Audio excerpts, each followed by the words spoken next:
Hey, this is Shruti Khandelwala. Welcome back to my YouTube channel. So इस video में आपको CDPK that is child development and pedagogy की 30 questions practice करवाऊंगी और ये questions आपके exam में 110% आएंगे, तो इनको अच्छे से करना, वीडियो एंड तक देखना। सो स्टार्ट करते हैं। So socio constructivist view of learning emphasize on the importance of dash in process of learning. तो आप सब जानते हैं कि जो सोशियो कंस्ट्रक्टिविस्ट है सोसाइटी की, अगर हम बात करें तो वहां पर इंटरेक्शन जो होते हैं सबसे ज्यादा इंपॉर्टेंट होते हैं। तो इंटरेक्शन से ही बच्चा सबसे ज्यादा सीखता है। ठीक है, नेक्स्ट क्वेश्चन है आपका, creativity among children can be facilitated bye. Creativity कैसे हम बढ़ा सकते हैं किसी बच्चे में? Through encouraging exploration. ठीक है, बट इमिटेशन के थ्रू कैसे होगा ये सब चीजें पॉसिबल? और ड्रिल एंड रिपीटेशन भी नहीं, टीचर सेंट्रिक पेडागोजी भी नहीं, हमें एनकरेजिंग एक्सप्लोरेशन पे ध्यान देना होगा। ठीक है, बच्चा तरह तरह की चीजें देखे, तरह तरह की चीजें सीखे, एक्सप्लोर करे, तब वो सीखेगा। विच of the following is statement is correct about principles of child development? ठीक है, तो इनमें से कौन सा प्रिंसिपल ठीक है? Purely quantitative and can be measure precisely, बिल्कुल गलत। डेवलपमेंट नहीं मेजर कर सकते आप। और is influence by heredity and environment, influenced होता है, यहाँ पे नॉट लिखा है तो ये गलत हो जाता है हमारा। ठीक है, development in one domain doesn't have any influence on development in other domains, तो ये गलत है। एक डोमेन में अगर डेवलपमेंट होता है तो उसका इन्फ्लुएंस होता है दूसरे डोमेन में, तो बिल्कुल सही है आपका स्पोर्ट्स वाला कि development occurs from central to periphery. Central towards periphery भी होता है आपका एक, और एक आपका हेड टू टो भी होता है, तो ये दो प्रिंसिपल होते हैं आपके डेवलपमेंट के। Now fourth is a progressive classroom. Progressive classroom क्या करता है? Respect individual differences among learners. ठीक है, और ये जो सारे यही ऑप्शन गलत है कि प्राइमेसी साइलेंट लिसनिंग को नहीं देता, मार्क्स ओरिएंटेड भी नहीं होता, बिहेवियरिस्टिक प्रिंसिपल पर बेस्ड नहीं होता है। वो इंडिविजुअल डिफरेंसेस को रिस्पेक्ट करता है और उस हिसाब से बच्चे जैसे सीखते हैं उस पर ध्यान देता है। Now problem solving skills can be enhanced by. Problem solving skills आपके कैसे एनहेंस हो सकते हैं? अगर मैं एक सिचुएशन को अलग अलग तरीके से सोचूं, उनका अलग अलग तरीके से आंसर निकालूं, तो मेरी प्रॉब्लम सॉल्विंग स्किल्स बढ़ेगी ना। तो आपका ये आंसर सही है। रोड में मेरे रट्टा मारने से तो बिल्कुल नहीं होगा, है ना। और स्टैंडर्ड फॉर्मेट में अगर हम प्रॉब्लम्स को प्रेजेंट कर देंगे उससे भी नहीं। Fixating on conventional use of materials, अगर आप कन्वेंशनल यूज ऑफ मटेरियल्स पे फिक्सेट करते हैं उससे भी नहीं होगा। Now repeatedly telling the child that he is not capable of learning, क्या होगा अगर मैं बार बार एक बच्चे को बोलूँ कि भाई तू कुछ नहीं कर सकते, तुम्हें कुछ नहीं आता, तो वो क्या होगा? डिमोटिवेट हो जाएगा। तो आपका आंसर ये 6 का 4 सही है। Now which of the following statement is correct about intelligence? Intelligence के लिए कौन सा स्टेटमेंट सही है? Intelligence is more than the ability to perform well in school. ठीक है, ये एकदम सही स्टेटमेंट है। ये गलत है कि जेनेटिक रोल नहीं होता, बिल्कुल होता है रोल। हाई इंटेलिजेंस अगर एक डोमेन में है तो जरूरी नहीं है कि सब में हाई इंटेलिजेंस होगी। फोर्थ कह रहा है कि intelligence can be measure only through intelligence question, ये भी गलत है कि इंटेलिजेंस क्वेश्चन के थ्रू ही मेजर कर सकते हैं, ऐसा नहीं है, वो सिर्फ अकेडमिक इंटेलिजेंस को मेजर कर सकते हैं।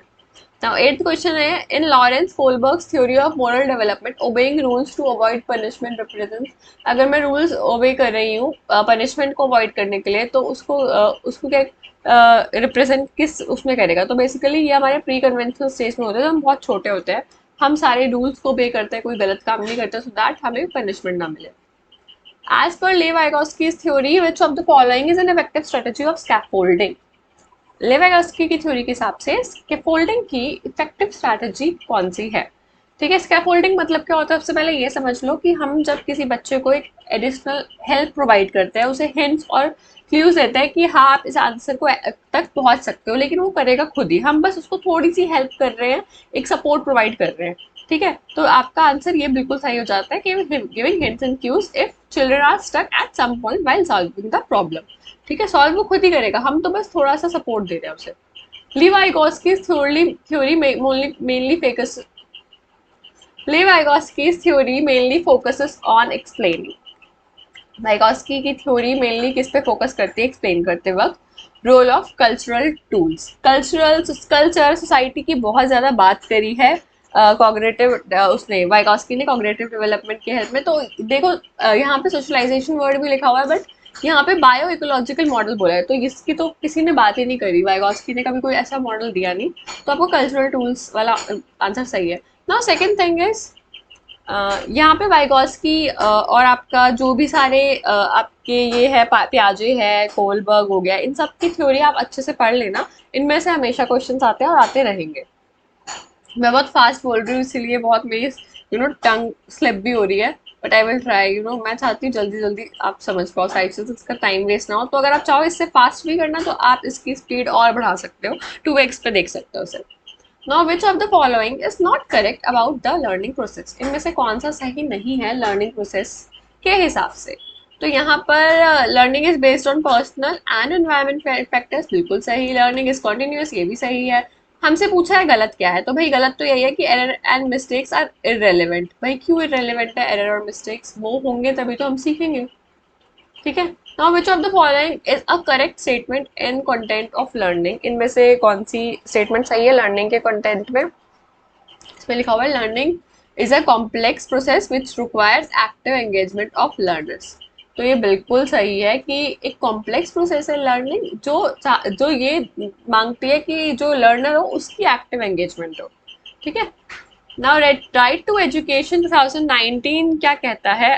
जो EWS के लिए प्राइवेट स्कूल्स में सीट्स हमने लगा रखी है, तो उससे क्या उसको in order to successfully these students are teachers should use pedagogy based on equity, equality, discrimination, segregation. देखो डिस्क्रिमिनेशन सेग्रीगेशन तो बिल्कुल भी नहीं हो सकता, ठीक है। इक्वालिटी एक चीज होती है, इक्विटी एक चीज होती है। तो यहाँ पर अगर हमने रिजर्वेशन कर रखा है EWS के बच्चों के लिए, तो यहाँ पे इक्विटी की बात होगी, ठीक है, कि वो लोग पिछड़े हुए लोग थे तो हम उनको एक बराबरी पर लेकर के आ रहे हैं आपके साथ, ठीक है।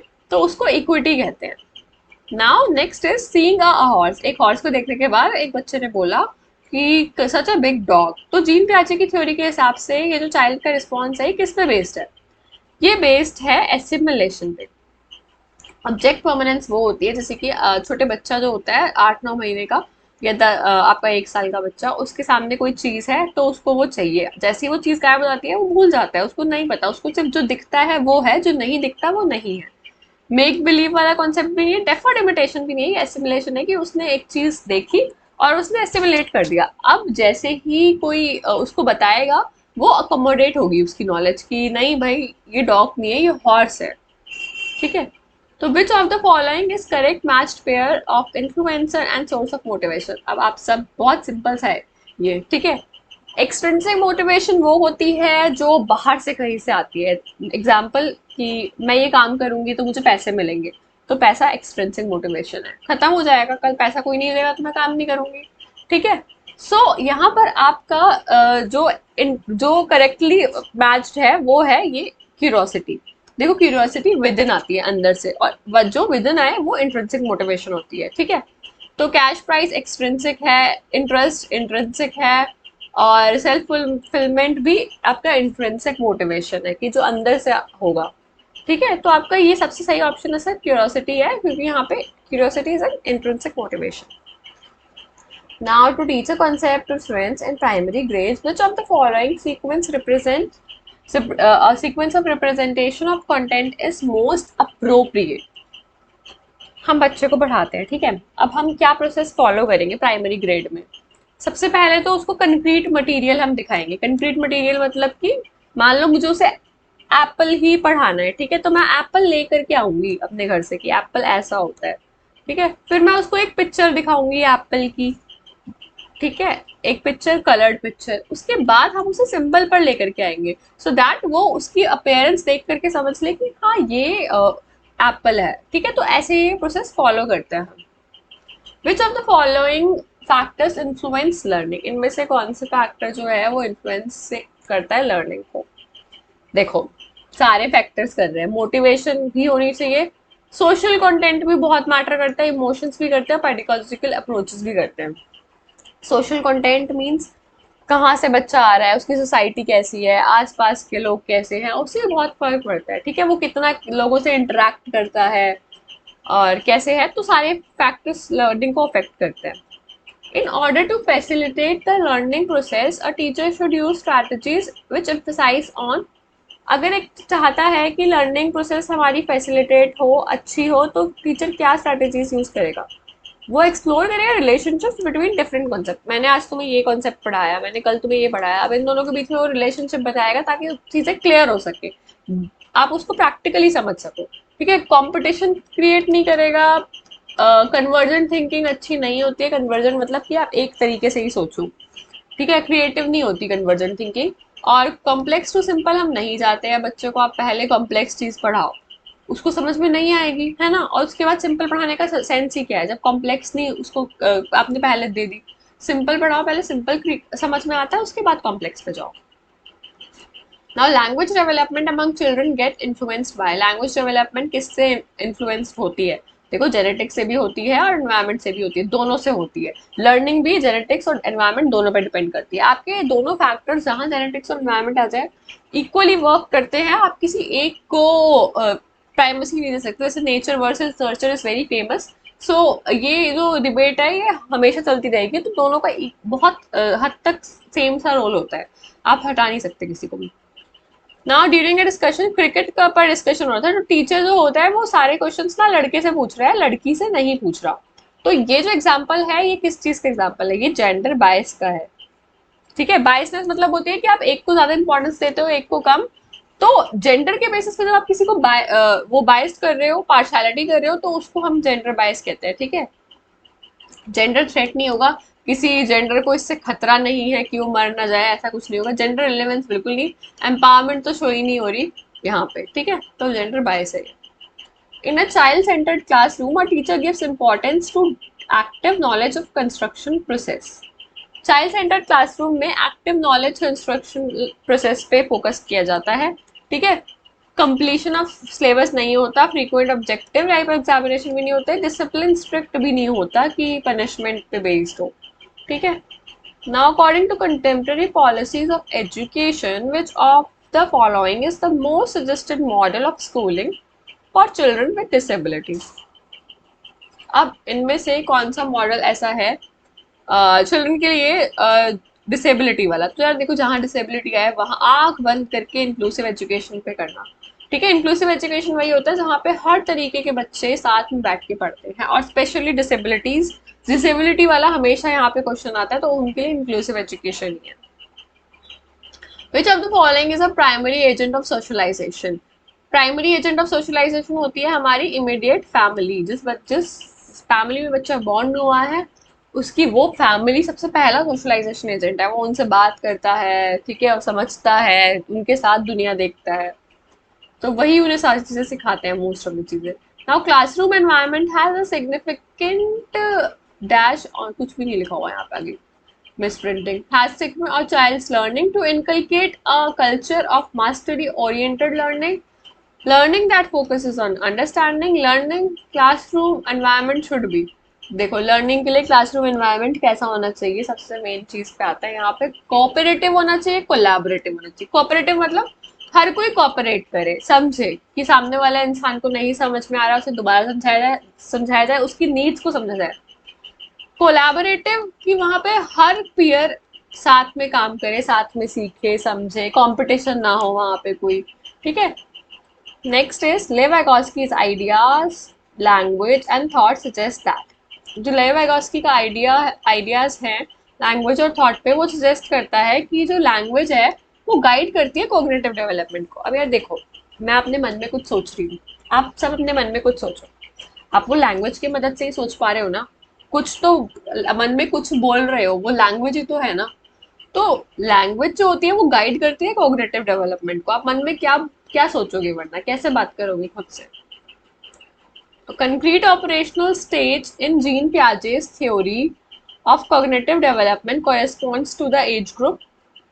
जो कंक्रीट ऑपरेशनल स्टेज है जीन पियाजे की थ्योरी में, वो कौन से एज ग्रुप की है? सबसे पहले आती है आपकी सेंसरी मोटर। ठीक है, सेंसरी मोटर आती है आपकी 2 to 7, ये 0 to 2 वाली। ठीक है, उसके बाद आता है आपका सेंसरी मोटर आ गया, उसके बाद प्री ऑपरेशनल 2 to 7। उसके बाद आता है कंक्रीट ऑपरेशनल, जो आपका ये आंसर एकदम ठीक है। उसके बाद आपका फॉर्मर ऑपरेशनल जो आता है वो अबव 11 ईयर है। Now dyscalculia is directly associated with, dyscalculia मतलब problems with calculation, mathematical concepts, तो बिल्कुल सही, कैलकुलेशन मैथ्स में ही आती है। और डिसकैलकुलिया, कैलकुलिया इज फॉर कैलकुलेशन।